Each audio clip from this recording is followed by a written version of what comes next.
Hey, it's me, Big P, and I am very excited to share with you all my build template for the upcoming Path of Exile Harvest League in 3.11, and kind of my build plans, where we're going to take the build, what we're going to do, what we're going to find out.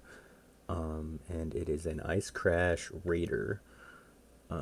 This is kind of a weird build, potentially very strong, depending on how all the new stuff pans out.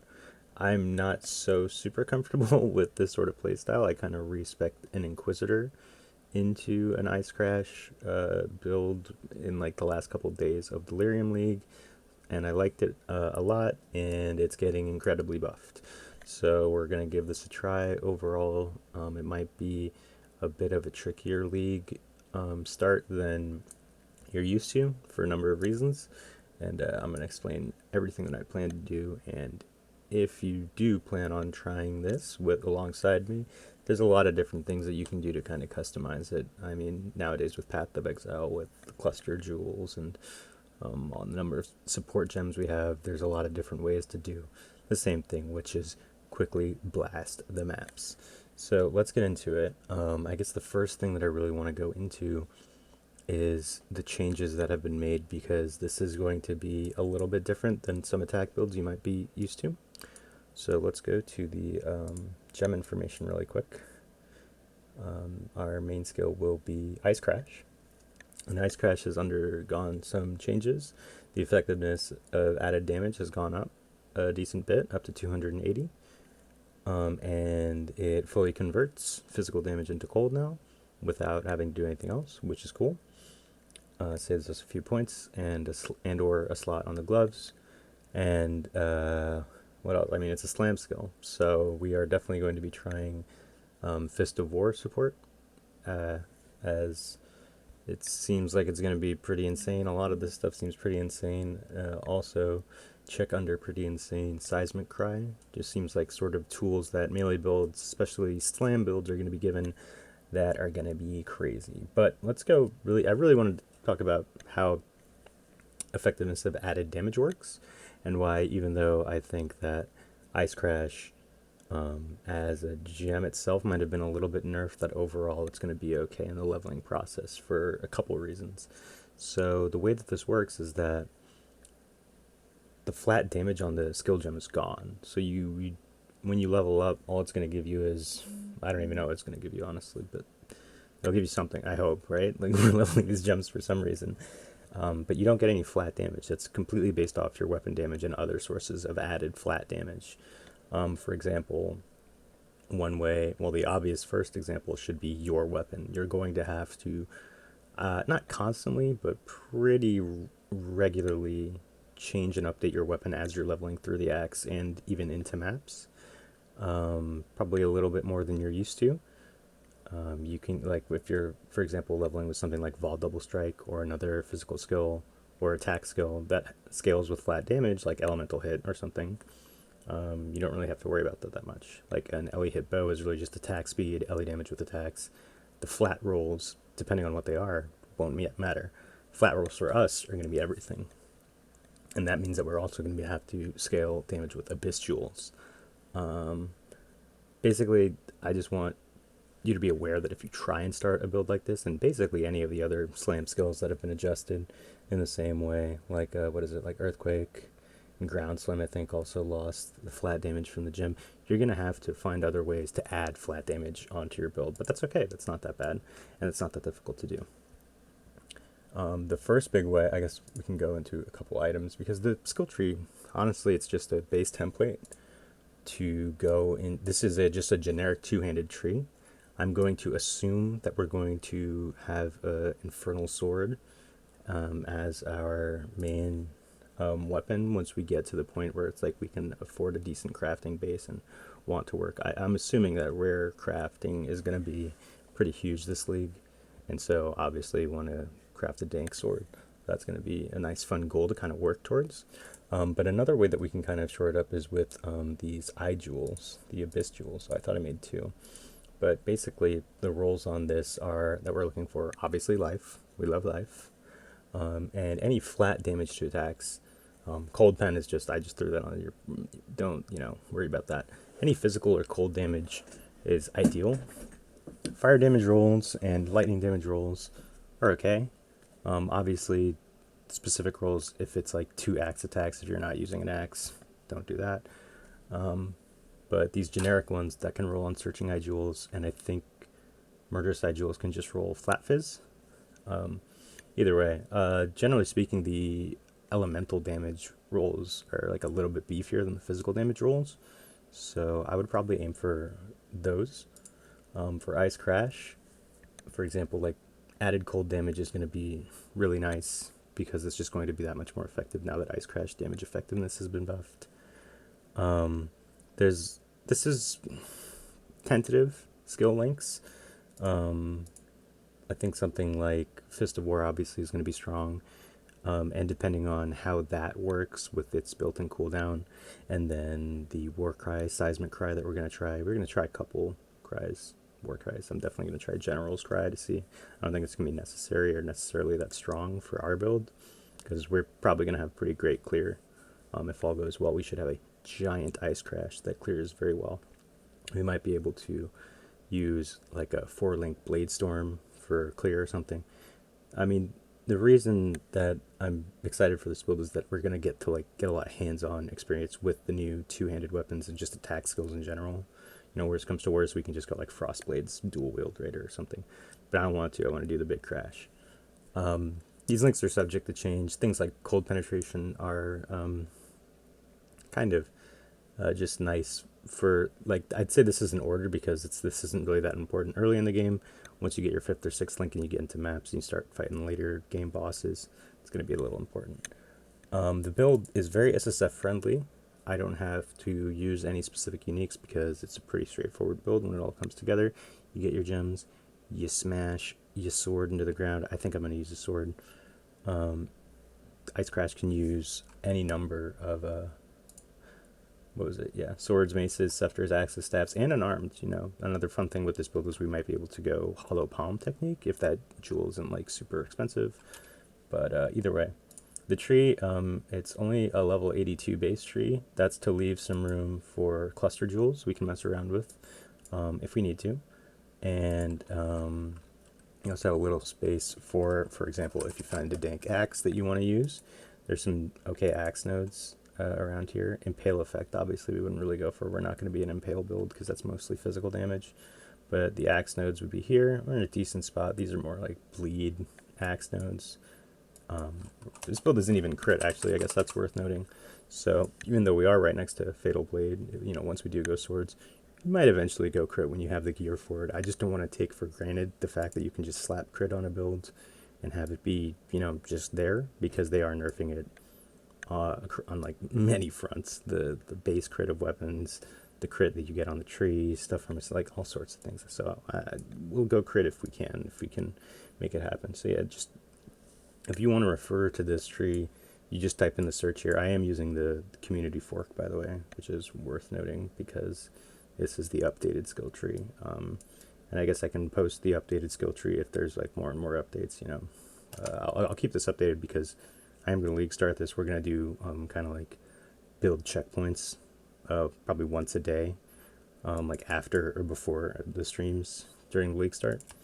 What else do I want to mention? I guess the chase items that we can go for. The first one I hesitate to call a chase item. This is just something that I think I'm going to like to get in 6th link real quick. I guess, you know what? Let's go into our Ascendancy first. Because there's also, you might ask yourself why Raider. It's kind of a really underused Ascendancy. I just think it's a fun opportunity to do a non-Frenzy Raider. Normally, Raider builds, whenever I see something that's stacking Frenzy charges, this is the go-to Ascendancy for a lot of them. And so I just kind of want, it's like a nice balance of attack speed, move speed, elemental damage with the Quartz Infusion, Avatar of the Veil. Raider's nothing specifically fancy. It's just a lot of oomph to a build that I think is going to help carry it. Just like going fast, I would probably go Rapid Assault, Avatar of Chase, and then these two in order, just because Onslaught, I'm a big Onslaught fan. And if you can get it, it makes your Dresses Defiance pretty nice.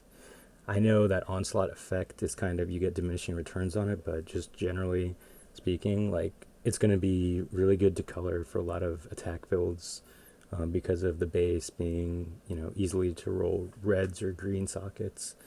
And furthermore, if you like 5 or 6 link this first, you can replace your weapon without being like, you don't want a 6 link like a crappy weapon you found in Blood Aqueducts. So having a chess piece that you kind of sink your early jewelers and fusings into, I think it just sits more comfortably with me, and I can use this for other builds down the line as a leveling chest. You probably will eventually get a rare crafted chest. Again, rare crafts in this league might be absolutely absurd. Might be a lot of goals to work towards. Another goal might be Soul Tether. I think this is going to be kind of at a premium, so maybe don't work around this build. You're going to have to adjust the leech stuff on the tree. I don't know how it works with stuff like Eternal Youth that someone said that was good, and then you have more leech here.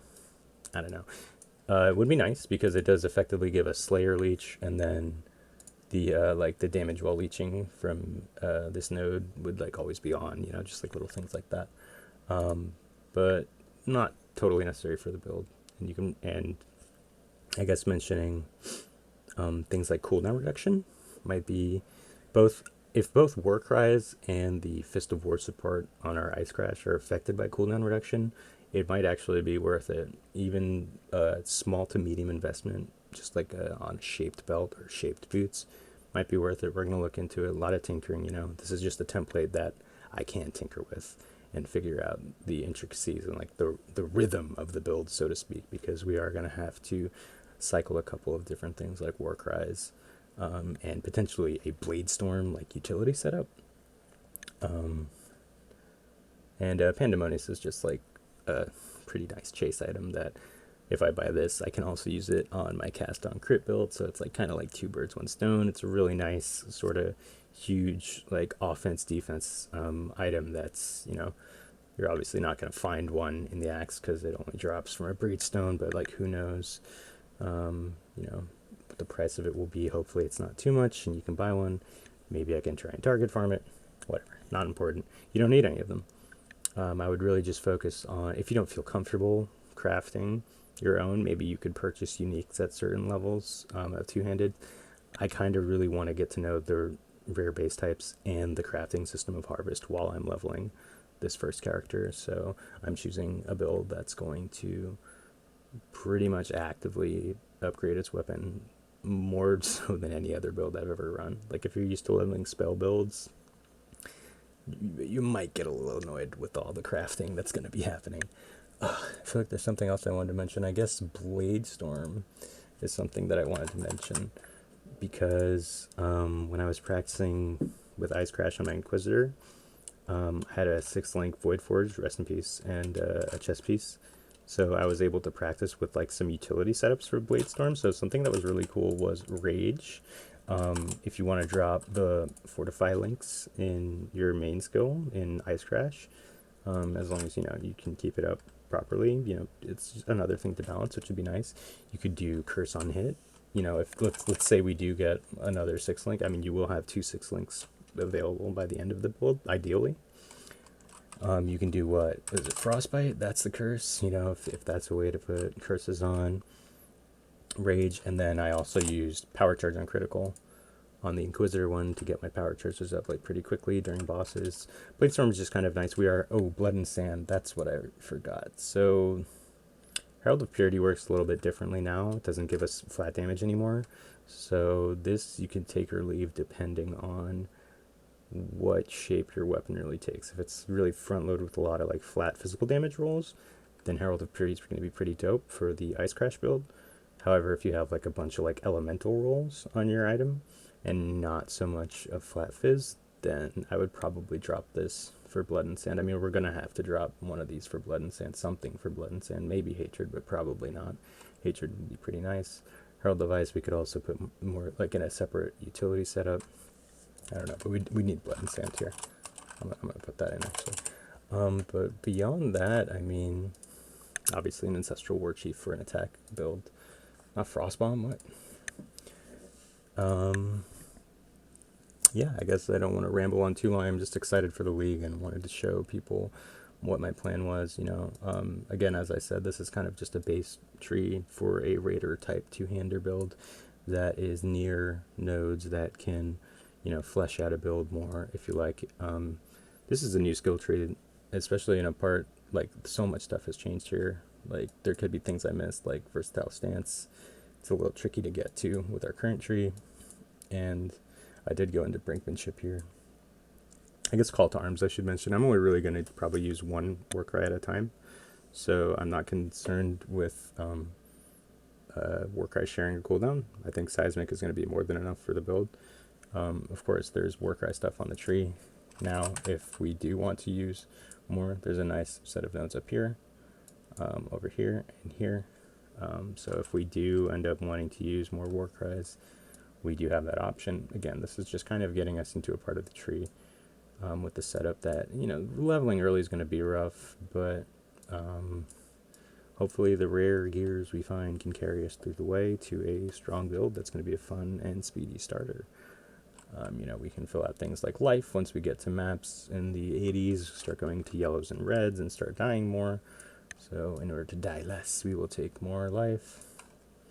I don't know. I don't want to keep the video for going too long, so be sure to stop by the Twitch stream to check out the build, or just stay tuned on this channel because we're going to be doing like a build diary pretty much, seeing how the league works, seeing how the Ice Crash Raider works. I'm excited. Let me know what you're doing for your build. Thanks for watching the video, and yeah, Harvest League. Let's do it.